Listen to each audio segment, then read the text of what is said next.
Yeah, thank you, Juha. First of all, before starting the presentation, thank you very much for having me here and for the invitation. It's first time for me to meet your community. Is very nice to see that you are much more than we are in France in SC29, the national representatives. So there are 35 people. Thank you for coming, and it's an honor for me to do this presentation. So what I would like to do here is presentation about what is going on in MPEG 3D graphics coding working group in SC29.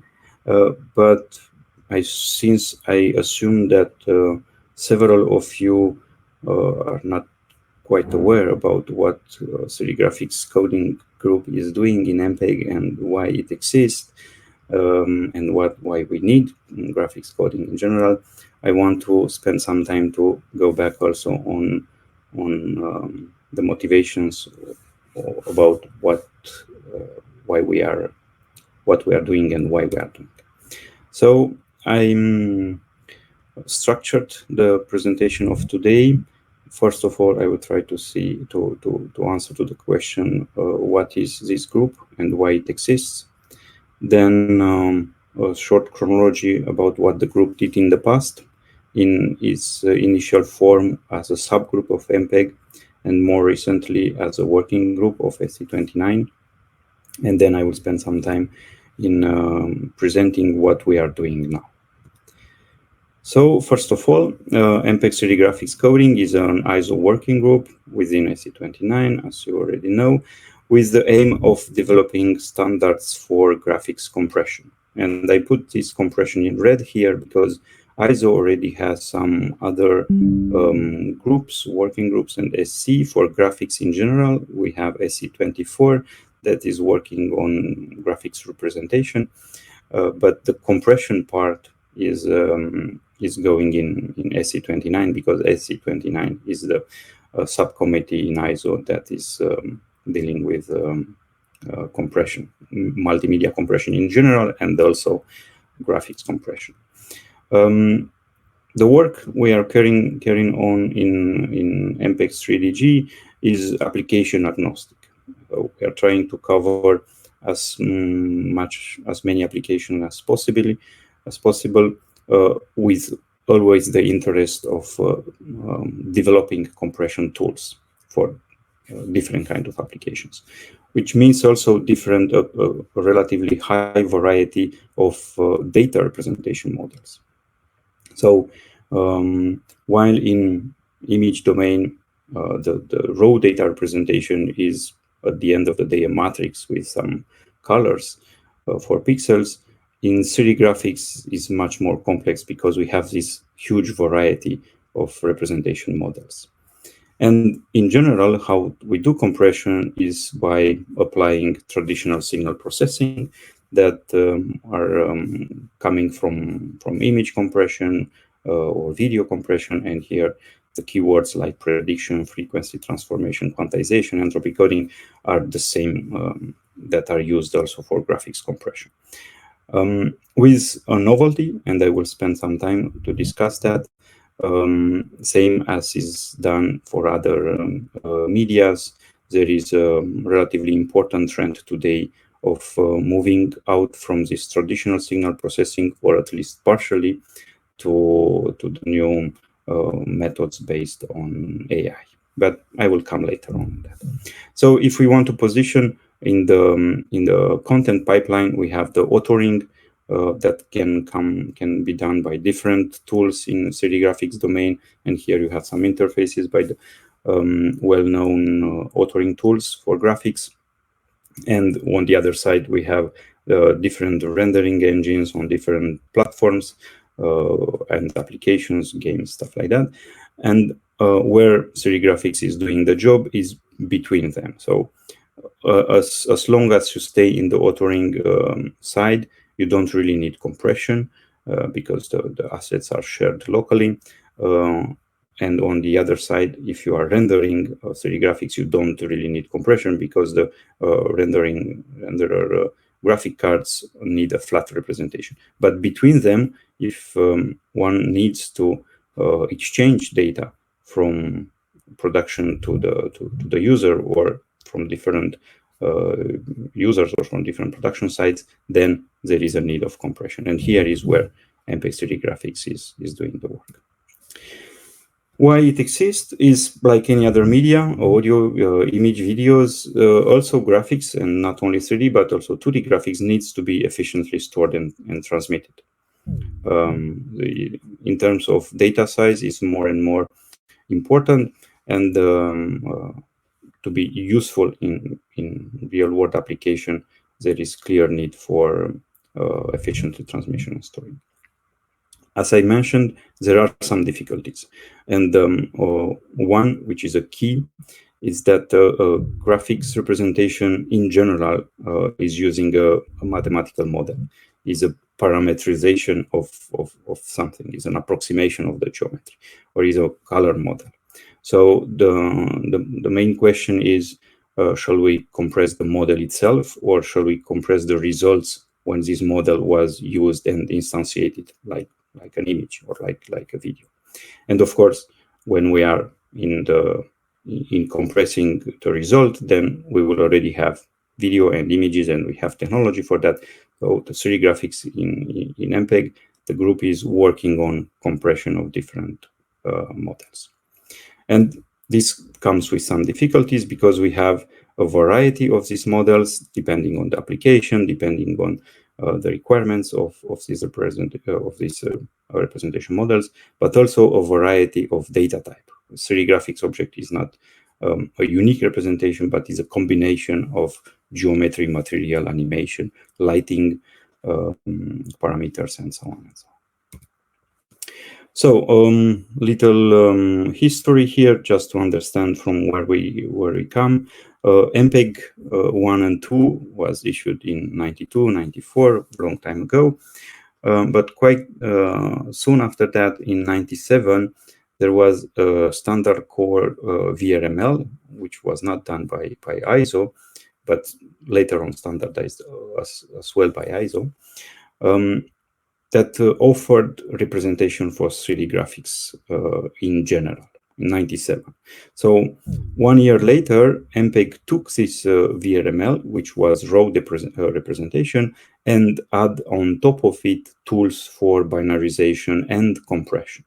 So back in 98, the 3D graphics subgroup of MPEG was initiated with the objective of applying some well-known technology in compression, quantization, prediction, transforms on top of this 3D graphics compression. And since then, we had a first version of these tools in MPEG for V1 in part 11, that was called BIFs at that time, and in part 2, together with the video coding, actually. Later on, 1 year later, we add new tools for body animation. So in V1, we had face animation, some geometry compression, and already in V2, we had the entire body animation. So illustration that is here comes from a service that was set up in that time, so before 2000, on an augmented broadcasted signal. We had this character here signalizing what the speaker was talking about. So this activity was growing up with the years, and other tools were added for graphics compression in general. For the particular kind of application here, you have a visualization of terrain navigation, and the requirement there was to have progressive transmission, progressive decoding, and then progressive rendering, because you cannot handle the entire terrain at once. So the coding tools had to answer to that requirements. We had some other tools for CAD object modeling, for a more advanced face animation, scalable coding connection with scene graphs defined by other bodies and so on. And that work on geometry compression, attribute compression, and animation compression continue to grow up to beginning of 2016, 2017, when we finalized the fourth edition of part 16 in MPEG 4, which is called FX. So you have all the details available on different websites, of course, also on ISO. But what is important to retain is that MPEG 4 part 16 has relatively rich set of tools, coding tools, compression tools for different shapes representation, textures representation, and animation representation. So maybe there are tools that are covering a relatively important set of applications when you need to transfer assets, to stream assets, to benefit from a good compression factor. Okay, so that was FX. But since let's say 2017, the activity of the group was oriented towards something which is relatively new, and the question that we asked ourselves at that time was, what are the applications where the compression is really needed? Why this kind of question is that before that, creating 3D graphics content is something that is in general incremental. So we are using authoring tools, and we are adding on top of objects different attributes. So it's something that grows up in a kind of constructivist manner. So the compression itself is not something that is very, let's say, important. Of course, people need to compress, but if you zip, then you may solve your disk problem or transmission problem. So the question was at that time, what are the applications where the compression is really needed? And then a quick answer was, especially because starting with 2017, 2018, even few years before, there were more and more technology available to capture the real world, and not only capture the real world as videos or even immersive videos and then transmit and visualize them, but also capturing the real world and creating something that is more close to a graphics representation. So we had a look on these technologies, and what we found at that time is that, of course, the capturing of the reality is something that is growing up, as you know, from simple images, then adding some stereoscopy, capturing the depth information, which is already information about the geometry. Of course, the technology evolved to have higher resolution, higher color maps, and also up to multi-point capturing. So with different kind of rigs, we can capture around an object or the scene which is surrounding the cameras. And the question when we have this kind of systems is what is the most appropriate representation for? And actually, there is no single one. There are several. We can have video plus depth in such a way that at the receiver side, we can synthesize new views based on the video and the depth that was communicated. We may have several videos and the associated depths, but we can also have something else, which is called point cloud, but is a 3D graphics representation, offering the possibility of reconstructing the 3D information before transmission, and then being able to synthesize much easier any view at the receiver side. Point cloud is one, but also mesh is another representation. So there are other groups in MPEG that takes care about video plus devs, mainly the video group, with different forms.